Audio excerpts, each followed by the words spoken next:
So the final game for the All Blacks and the Springboks is done. Man, if anyone's got like high blood pressure or something, watching the All Blacks and the Springboks these days is a dangerous prospect. All Blacks get it done, 32 points to 30. Tries to Aaron Smith, Rico Ioane, Jordy Barrett, and Adi Savia. For the Springboks, it was Jesse Creel, Damien Dialende, and Cheslin Colby. The All Blacks led this game for all of 10 seconds.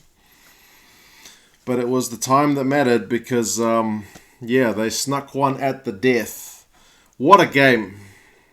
Like, crazy good. This is what we all know the All Black Springbok rivalry can be.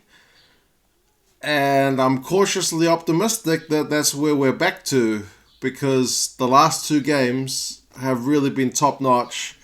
I mean, if you consider both the scorelines put together, I think it's 66 all. So it is a draw over two games. They have been that close. Each time 2 points. The bookies said All Blacks by more than 10. So that was the South African bookies and the New Zealand bookies. No. 2 points. Just barely. I'll get to a few points of the game. Interesting, first half. No tries. It was 6 all and a lot of play to the Springboks. Probably should have been ahead in that first half with all the ball and what they had. Firstly, I should also say Loftus looks great when it's packed out. The crowd seemed amazing. I could hear them chanting away. That's a really beautiful thing to see. But the start of the game, a lot of handling errors. There were both teams a bit guilty of that. New Zealand giving away a lot of penalties. There were a bit of handbags early. You could tell that it was kind of a big game for both sides. Pollard kicked a couple of penalties. And then Bowden kicked a really good one when they got their first penalty after Etzebeth gave away a penalty. Kind of long distance, had an angle penalty. So, Pollard's had his kicking boots on for a wee while. It was good to see for Bowden that the pressure didn't get to him in that regard. He kicked the second one. Halftime, it was 6 all, but I looked at the halftime stats on ESPN. Run meters were 176 to 57 in favour of the Boks, so more than 3 times the amount. Around 70% of territory in possession. The South Africans had made 15 out of 19 tackles in that first half. The All Blacks, 57 out of 68. Yeah, the All Blacks were doing a whole heap of tackling in that first half. So, like I said, pretty fortunate to go into that halftime break at 6 apiece. But then, you look at all these tries that were scored, all in the second half. So it was real game of two halves in terms of the way the game went. Jesse Creel got the first one. He kind of snuck past Crotty and Naholo. And I put a tweet out about this during the game. I kind of...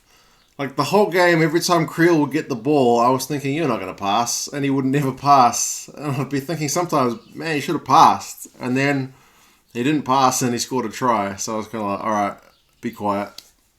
Let the man do his job. After that try, Pollard kicked the penalty. So it was 16 points to 6. Damien Delende got his try from a Khaleesi break. And it was 23-6. And looking... kind of all over Rover, but a key thing was quick try scoring from the All Blacks to kind of bounce back. Just as they were kind of falling out of the game, they would get right back into it. So Taylor made a break and Aaron Smith got that try.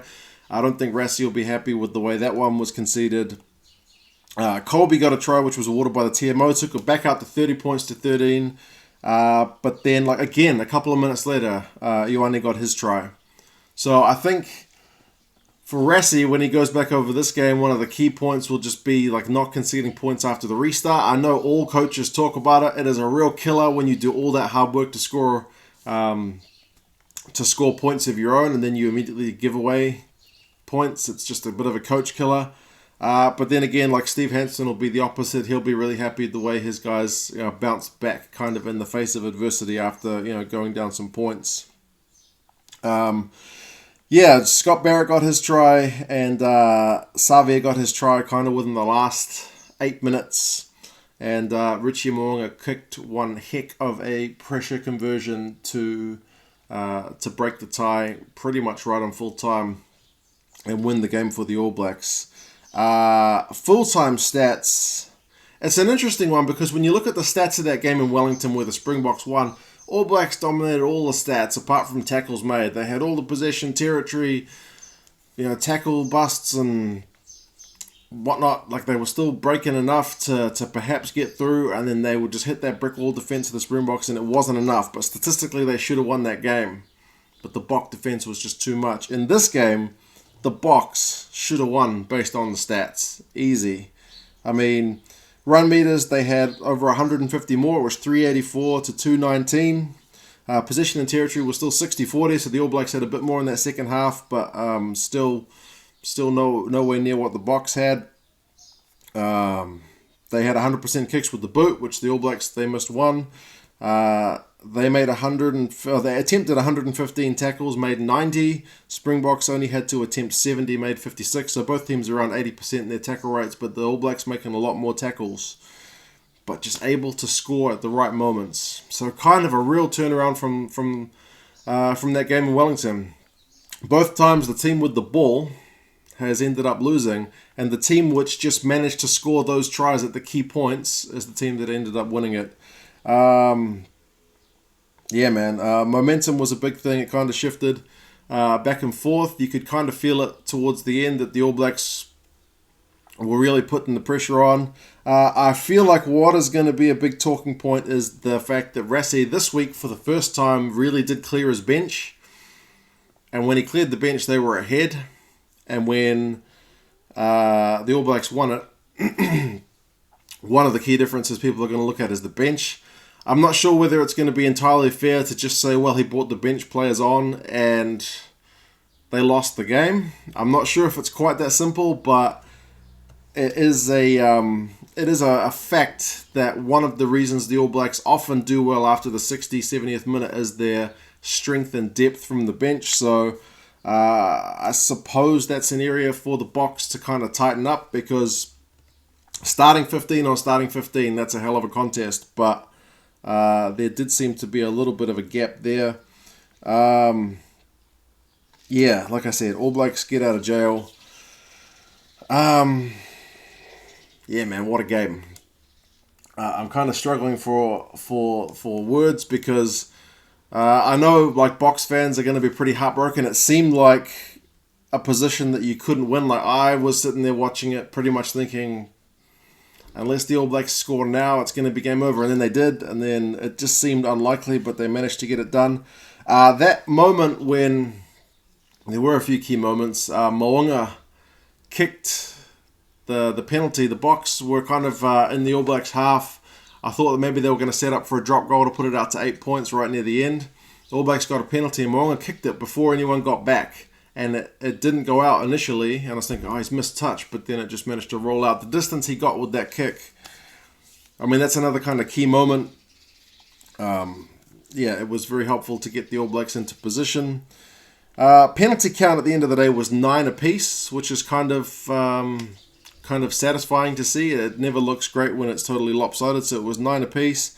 And there was a cool moment where the ref told off Aaron Smith for trying to milk a penalty, which I thought was cool, because I hate it when the halfbacks throw the ball into a retreating player intentionally just to milk a penalty. Like, sometimes if the guy is legitimately a lazy runner and he is in the way of the ball, then he should be penalised. But if he's just looking out and he kind of passed it semi-forward, for the ref to call him up on that was pretty cool. I always used to get annoyed with Tawera Kobalo. He was never one of my favourite players, because he would always do that move and it would kind of drive me up the wall. So it was good for the ref not to be suckered in by that one. But yes, key moments. The Bok bench is going to be questioned. I feel like if these guys had had more game time prior to this game, would this be a question? Maybe not. I don't think it's going to be fair to totally just say, well, they brought on the bench players so they lost. The All Blacks always finish strong. They were a whisker away from winning that game in Wellington, but Deante's play to come out of the line just disrupted it enough. So yes, the All Blacks always finish strong, and they managed to prove just enough in this game. I think the interviewers from New Zealand interviewed Khaleesi after the game, and they basically said, well, you guys are back. And Khaleesi was pretty modest about it and say, I don't know if we're back, but we're definitely improving. And that is beyond a doubt. They are on the improve. Man, it's going to be an enjoyable rivalry going forward if every game is going to be like this, because this is what I think us as rugby fans all like to see. I know, like I said, it's going to be heartbreak for Bok fans right at the end, but encouraging signs. Relief from All Black fans. I mean, you could see the look on the players' faces. There was a lot of relief to get that win. I forgot to mention in my preview that the Freedom Cup was actually on the line. I was only thinking of the main trophy. So the All Blacks retained that. The Boks will be pretty gutted to lose it. But overall, including Willems's step on Crotty, by the way, that was a thing of beauty. I almost forgot to mention that. But yeah, what a game. I'm sorry if I'm a bit lost for words. It was pretty cool. The game against Argentina against Australia is on shortly. It's probably going to be pretty hard to live up to this, but we'll see how they go. You guys let me know your thoughts on the game. Like I said, it was pretty awesome from my point of view. Obviously, as an All Blacks fan, happy to get the win, but I mean, to be fair, as a rugby fan, overall happier to see a result like this. Kind of, if it had gone either way, I still would have been pretty happy with the entertainment on offer, because it was magnificent. But you guys let me know your thoughts. Talk to you again soon. See you later.